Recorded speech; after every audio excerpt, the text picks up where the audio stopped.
For over 400 years, white supremacy has had one hidden weapon more powerful than chains, guns, or whips. And that weapon is us, our own people. History shows us that oppression doesn't survive just because of external force. It survives because of internal betrayal.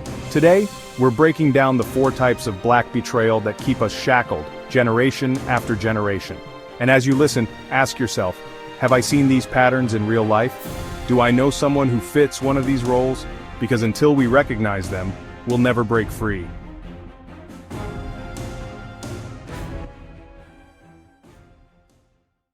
Level 1. The house slave, the enforcer of chains. Let's start with the first archetype, the house slave. Now some of you might immediately think of Stephen from Django Unchained, and you'd be right. Stephen isn't just a character, he's a blueprint. This is the person so deep in Stockholm Syndrome that they mistake bondage for survival. Stephen doesn't just serve white folks, he defends them.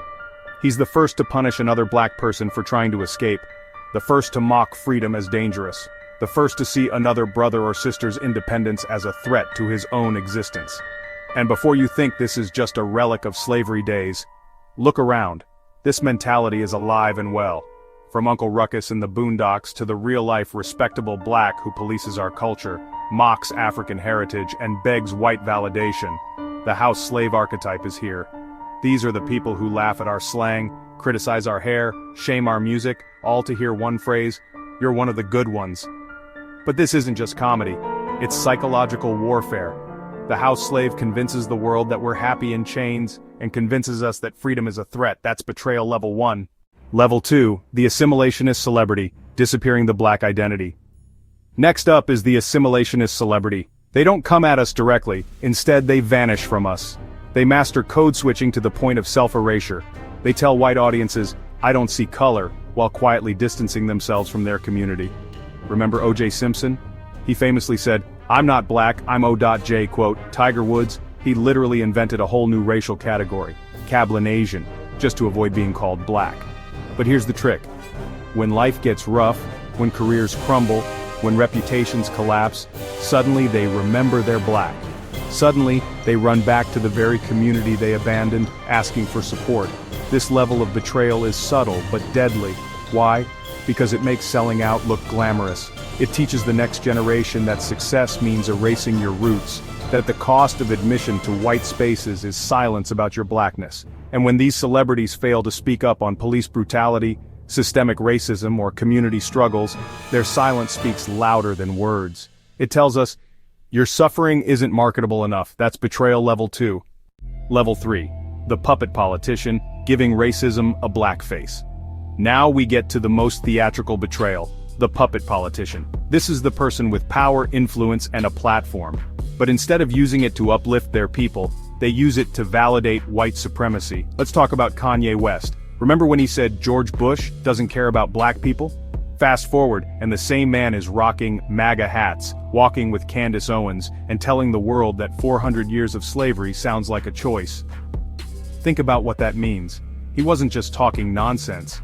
He was telling white America exactly what it wanted to hear, that slavery wasn't that bad, that racism is exaggerated, that black people are responsible for their own oppression.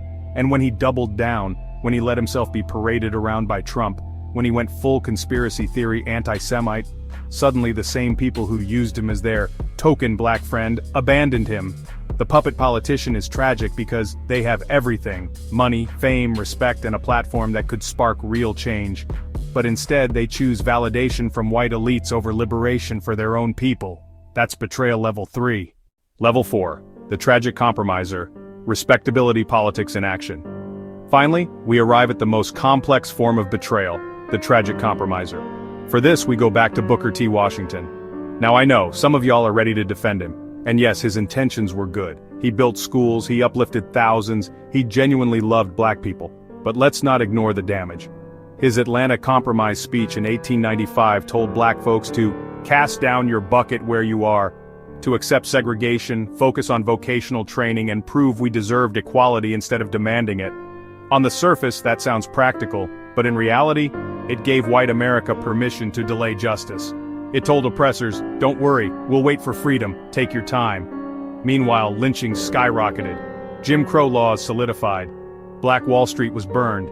And white supremacists pointed to Booker T's words as justification. Even their leaders say they should wait.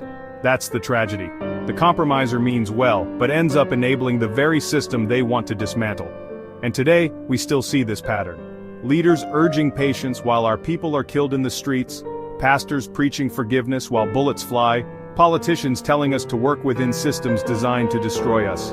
Good intentions don't stop oppression. That's betrayal level 4. The common thread, serving the same master. So what do these 4 types have in common? They all serve the same master.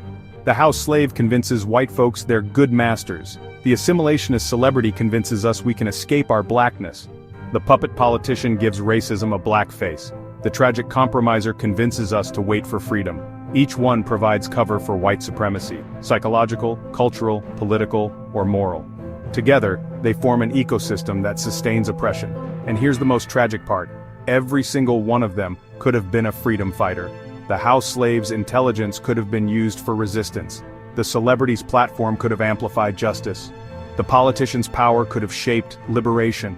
The compromiser's love could have fueled revolution. But instead, their talents were captured, redirected, and weaponized against us.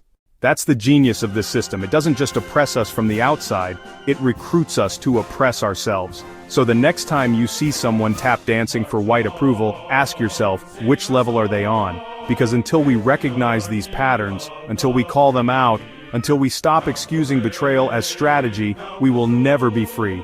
Now I want to hear from you. Which level do you think is the most dangerous? Which ones have you seen in your own life? And most importantly, what are we going to do about it? Drop your thoughts in the comments and let's start this conversation for real. Because liberation doesn't come from compromise, assimilation, or puppet shows. Liberation comes from the courage to name our enemies, even when they look like us. The revolution begins when we stop waiting for permission to be free. Are you ready to stop waiting?